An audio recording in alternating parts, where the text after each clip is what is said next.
Here's what I saw on Sunday. Millions of men, Christian men, your neighbors, your coworkers, men in your church, gathered in living rooms across America. They brought food, they brought drinks. They showed up early and stayed late. They yelled at the screen together. They high fived strangers. They laughed until their sides hurt. They sat in a room full of people, and for a few hours or more, they felt like they belonged to something. For 4 hours or more on Sunday, men experienced something they are starving for every other day of their lives. A room full of people, a shared experience, food on the table, laughter in the air, and a feeling that we were a part of something bigger than ourselves. Now, here's the question that should haunt every pastor in America. When was the last time the church gave men that? When was the last time you felt that way in church? Some of us never.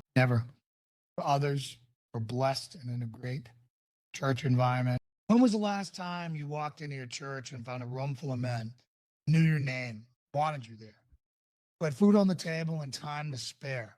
Time to spare. When was the last time you belly laughed with a brother in Christ? God, I miss that. Not a polite chuckle in the lobby, but a real, gut level, tear streaming laugh. When was the last time you sat at a table with other believers past 1 p.m. on Sunday and nobody was checking their watch? For most of you, you can't remember because it hasn't happened. And that, Crusader, is the first half of the problem. The church has become so empty of real masculine fellowship that a stupid kids game,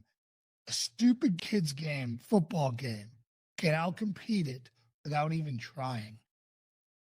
It can outcompete it while spitting in your face. It can outcompete the church hating you to your face, destroying your family directly to your face, poisoning you directly to your face, putting on a halftime show that wasn't even in English.